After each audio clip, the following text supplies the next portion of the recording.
ప్రభు దివ్య నామములో శుభములు పలుకుచు నేటి బంగారు పరగ ధ్యానంలో కొన్ని జీవిత సత్యాలు ఆత్మీయ సత్యాలని చెప్పుకుంటూ క్రీస్తు కొరకు హతసాక్షులైన ఆంద్రేయ స్టెఫను వారి జీవితాలు వివరించాలని నేను కోరుకుంటున్నాను.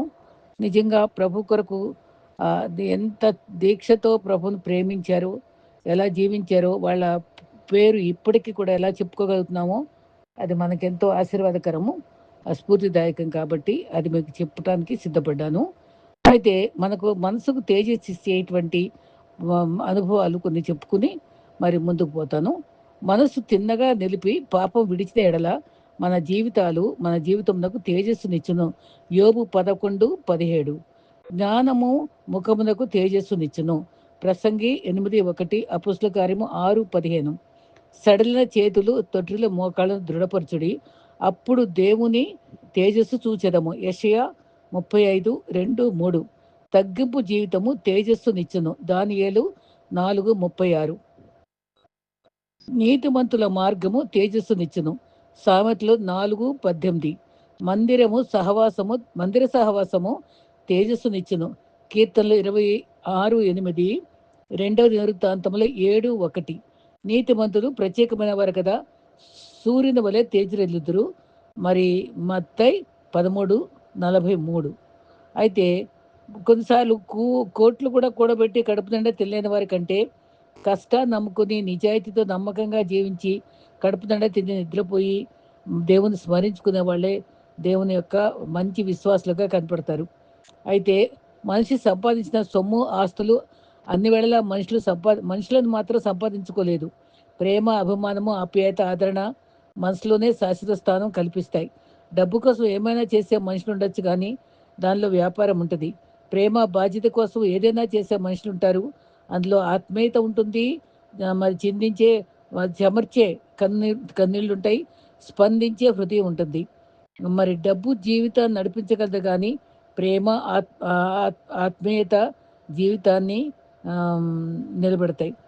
అయితే ప్రభు అయిన యేసు నా జీవితంలో చేసిన కృపకు కృతజ్ఞతగా నేను ఆయనకు సాక్షిగా నిలుస్తానని భక్తుడు అన్నాడు. ఇంకొక భక్తుడు, నేను బలహీనులుగా ఉన్నప్పుడు గ్రేస్ అంటే కృప నన్ను బలపరిచింది, అదే నా సాక్ష్యము. నా మాట కంటే నా జీవితమే యేసుకు సాక్ష్యం చెప్పాలి. నా కృపను నాకు ఇచ్చినందుకు వదనాలు. మరి గ్రేస్ వల్ల నేను రక్షించబడ్డాను. మరి ఈ ఈ అనుభవంలో మరి ఆయన కృప వల్ల రక్షించబడ్డాను, ఆయన సాక్షిగా పిలువబడ్డానని కూడా చెప్పుకున్నారు. ఈ రకంగా మరి యేసు నా కోసం చేసింది చెప్పకపోతే నా హృదయము ఊరుకోదు. ఆయన కృపకు నేను రుణపడి ఉన్నాను. సాక్షిగా ఉండటం నా బలం కాదు, నాలో పనిచేస్తున్న దేవుని కృప యొక్క ఫలితము. ముందు కృతజ్ఞత, తర్వాత సాక్ష్యము. ఎందుకంటే కృప లేకుండా నా కథే లేదు. ఇలా భక్తులు ఎన్నో చక్కటి మాటల్ని చెప్పడం చూస్తున్నాం. అయితే ప్రేమ గురించి కూడా కొందరు చెప్పారు. నా ప్రాణం కంటే, నా ఊపిరి కంటే నా దేవుణ్ణే ఎక్కువ ప్రేమిస్తాను. నన్ను ఎవరు ప్రేమించినా బాధ లేదు, దేవుడు నన్ను ప్రేమిస్తున్నాడు అంతే చాలన్నాడు. ఆయన ప్రేమించడం అంటే ఆయన మాట ప్రకారం నడుచుకోవడమే. దేవుని నేను ప్రేమిస్తాను అంటే ఆయన నన్ను ముందుగా ప్రేమించాడు కాబట్టే కదా. ఈ లోకమంతా దూరమైన నా దేవుని ప్రేమ మాత్రం ఎప్పటికీ నాతోనే ఉంటుంది. నా హృదయం ఆయన కోసమే కొట్టుకుంటుంది. నా ప్రేమ ఆయనకే సొంతం. ఈ రకంగా భక్తులు ఎన్నో చక్కని అనుభవాల్ని చెప్పుకున్నారు. ఇవి క్లుప్తంగా చెప్పుకుంటూ నేను ఈ వాక్యంలోకి వెళ్ళిపోతా ఉంది. మరి ఆంద్రియ క్రీస్తుకు ప్రథమ సాక్షిగా, మరి మరి ప్రథమ సాక్షిగానేమో స్టెఫన్ ఉన్నాడు, ప్రథమ హతసాక్షిగా మరి ఆంద్రియ ఉన్నాడు. అయితే ఒక వ్యక్తి క్రీస్తు వద్దకు తెచ్చాడు, ఒకే ఒక వ్యక్తిని, ఆయన సహోదరుడైన పేతురు ఆ దేవుని వద్దకు తెచ్చాడు. పెంతెకొస్తు దినాన పేతురు చేసిన ప్రసంగానికి 3,000 మంది వచ్చారు. దేవుని పేతురు సేవ చేయడానికి ఆధారము, మూలం ఎవరు? ఆంద్రేయ కదా. ఆయన పరిచయం చేయకపోతే ఏం చేసేవాడు? మరి పేతురు ఘనత ఆంద్రేయకు కూడా చెందుతుంది. పేతురు బండ మీద నిన్ను కడతా అన్నాడు పేతుర్ని. పేతురు ప్రగతి ఆంద్రేయ ఖాతాలోనే చేరిపోద్ది. మరి ఒక్కరికైనా మనం క్రీస్తు సాక్షిగా మారిస్తే వాళ్ళు దేవుని చేతుల్లో గొప్పగా వాడబట్టం గమనిస్తాం. దేవుని ఆత్మరక్షణకై ప్రతిఫలం తప్పకుండా అది పరిచయం చేసిన వాళ్ళకి ఇస్తాడు. ఆంధ్రే ప్రప్రదంగా పిలువబడినవాడు. మరి ఆంధ్రే దేవుడు క్రీస్తు వాళ్ళు చేపలు పట్టుకుంటున్నప్పుడు పిలిచినందు ఆయన్నే.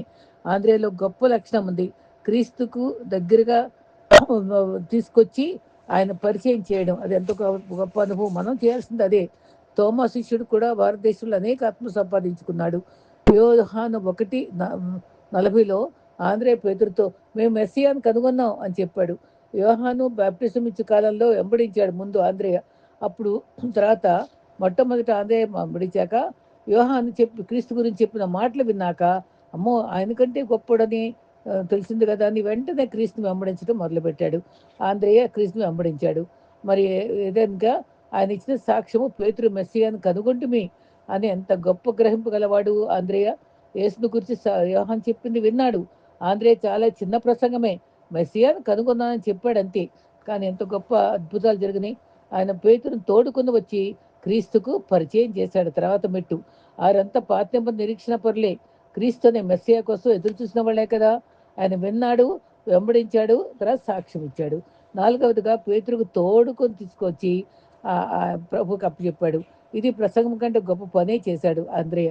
నేటి దినాల్లో ప్రసంగించేవారు మరి క్రీస్తు యొద్దకు భక్తులు తీసుకుని రావాలి. మన జీవితాల్లో ఆంధ్రేయ నుంచి గ్రహించాల్సింది అదే. యేసు క్రీస్తు గురించి తెలుసుకున్న సత్యము, మెస్సియాను కనుగొన్నాడని సాక్ష్యం ఇచ్చుట ఆంధ్రేయ వల్ల ప్రతి విశ్వాసి కర్తవ్యంగా భావించవలసిన పనే ఉన్నది. మరి క్రీస్తు శిష్యుడైన పేతురు పరిచయం చేసిన మూల వ్యక్తి ఆంధ్రేయ కనుక పేతురు మరి పునాదికి ఆధారము ఆంధ్రేయకు.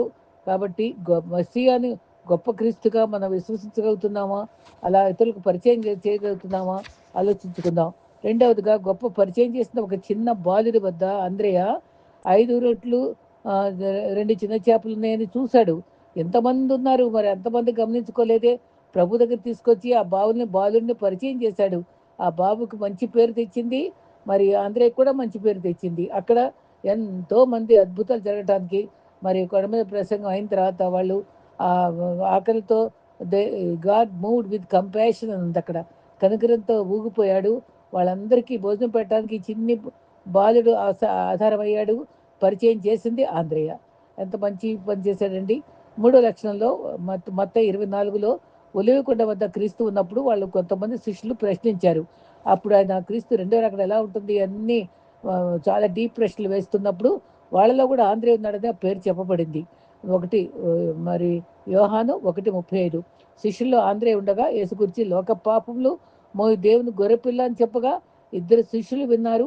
వాళ్ళలో ఒకడు ఆంధ్రేయ, ఇంకొకళ్ళ పేరు లేదు. అప్పుడు క్రీస్తు వెంబడించాడు కదా. ఆంధ్రేయ చేసిన గొప్ప కార్యాలు మనం అనుసరించాలి, మరి వెంబడించాలి. మెస్సియాను కనుగొందామని చెప్పటానికి మనం ఎప్పుడు కూడా ముందడుగు వేయాలి.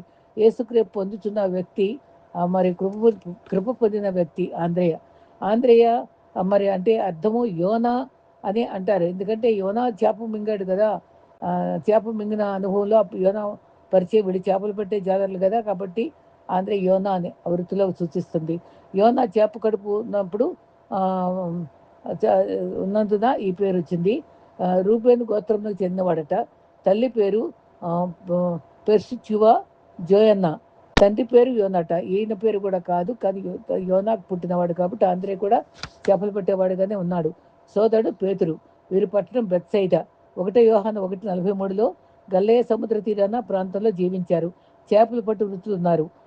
మత్తయి 4:12లో కపెర్నహూములో ఉండగా క్రీస్తు పిలిచాడు. నా వెంబడి రండి, నేను మిమ్మల్ని మనుషులు పెట్టి జాలరుగా చేస్తా అన్నారు. వారి వలన విడిచిపెట్టి ఆయన్ను వెంబడించారు.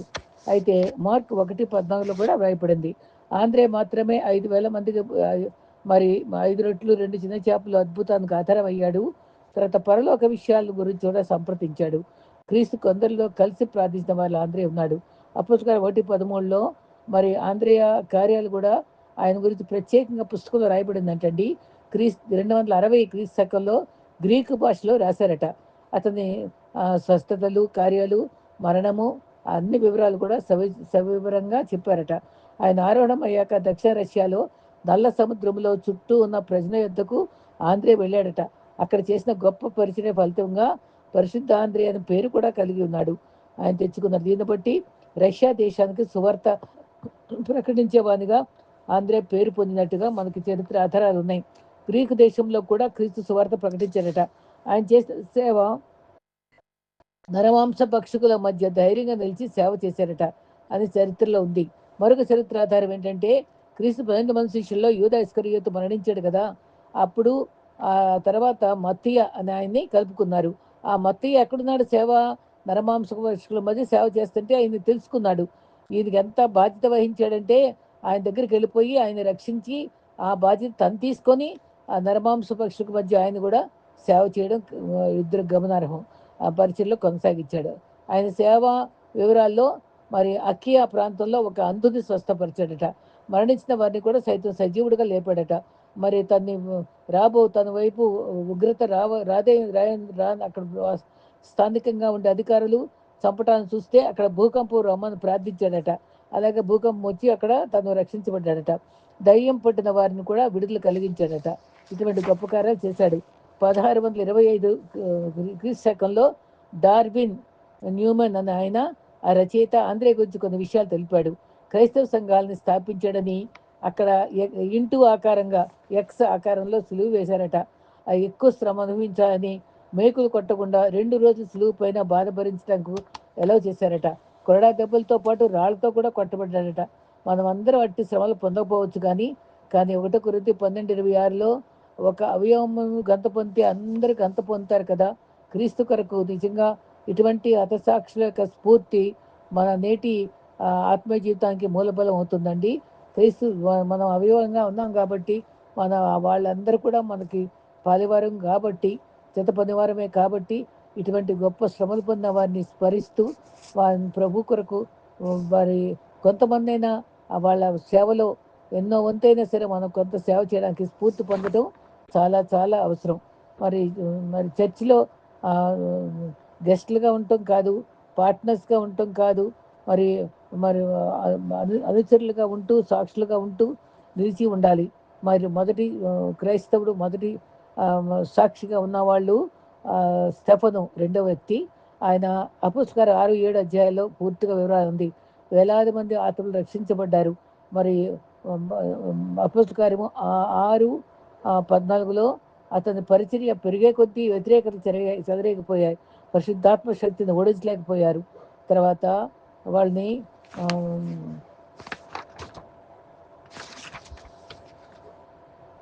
స్టెఫను జీవితం చాలా చాలా ఆదర్శకరమైన జీవితం. మరి వేలాది మంది ఆత్మలను రక్షించడానికి తన యొక్క హతసాక్షి అనుభవం తర్వాత ఎంతోమంది హతసాక్షులు అవ్వడానికి ముందుకు వచ్చారట. ఆయన పరిచయంలో అవన్నీ కూడా చాలా గుర్తింపబడినాయి. అద్భుతమైన వివరాలు కొత్త క్రైస్తవ పునాదులు ప్రారంభించిన రోజుల్లో కొందరి విధవరాలకు అనాథలకు చాలా సహాయపడ్డారట.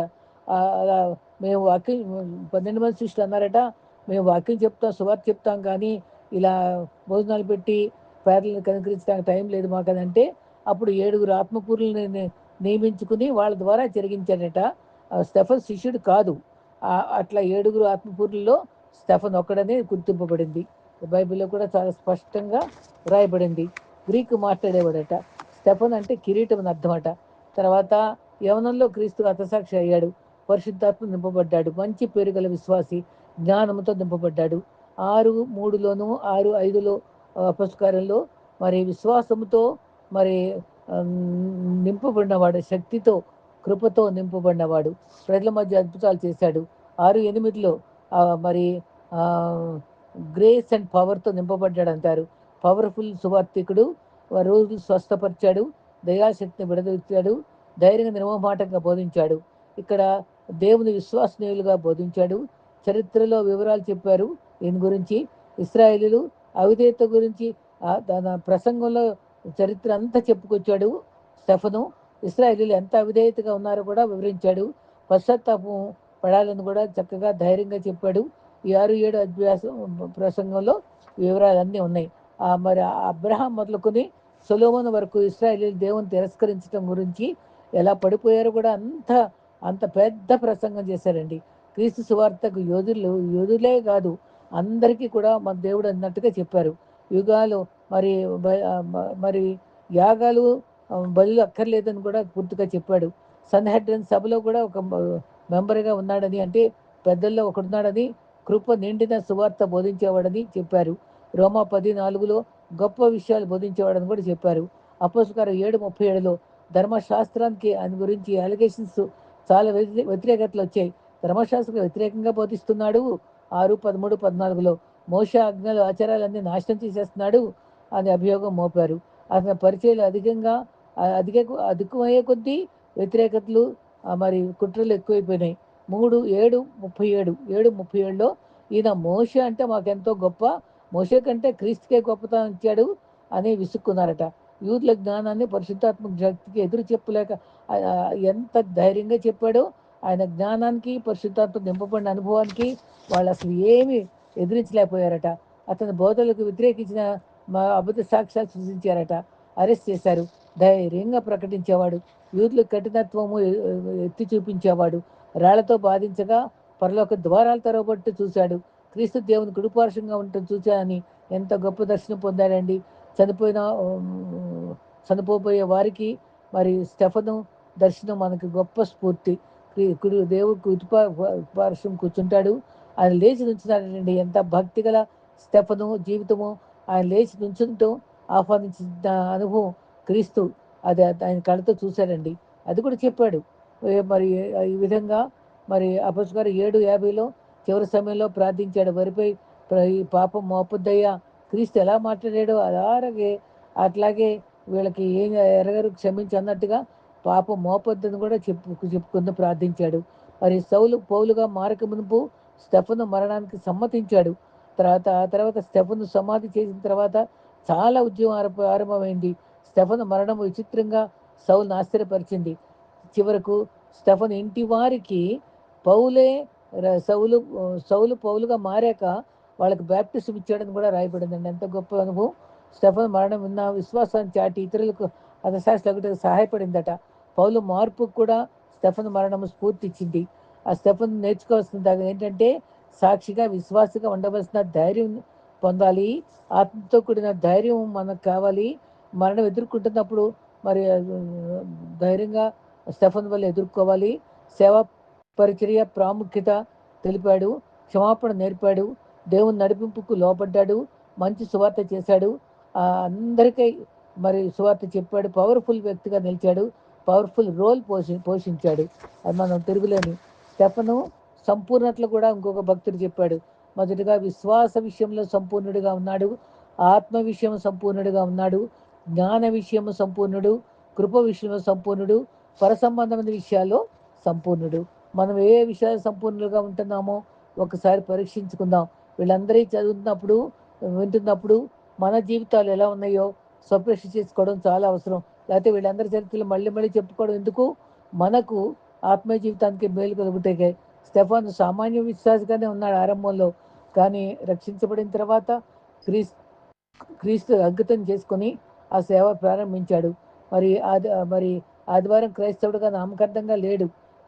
అంకిత భావంతో సేవ చేశాడు. అపొస్తలుల బోధన శ్రద్ధగా వినేవాడు. నమ్మకమైన జీవితాన్ని జీవించాడు. ప్రభువును నమ్మిన వారు వచ్చి ఇచ్చి పోయేవారు కారు. ఇచ్చువారిగా ఉండాలి. ప్రకటించేవారిగా ఉండాలి. సాక్షులు చెప్పేవారుగా ఉండాలి. విశ్వాస జీవితంలో సంపూర్ణంగా జీవించాడు. రెండవది ఆత్మ విషయంలో పరిపూర్ణుడిగా ఉన్నాడు. అపొస్తలుల 6:3 పరిశుద్ధాత్మ నింపబడినవాడే మొదటి సాక్షిగా మంచి పేరు పొందినవాడుగా నిలబడ్డాడు. తర్వాత ప్రభు నమ్ముట ఆత్మ పని. తర్వాత పాపంలోకి వెళ్ళిపోకూడదు. అది జీవితం సరికాదు. ఆత్మను పొంది వెనక్కి రాకూడదు. ఆత్మ ఫలాల్ని అనుభవిస్తూ మళ్ళీ వెనక్కి జారిపోయిన క్రైస్తవులుగా ఉండకూడదు. ఆత్మ కొనసాగాలి. మరి లేకపోతే మనం చాలా వెనకబడిపోతాం.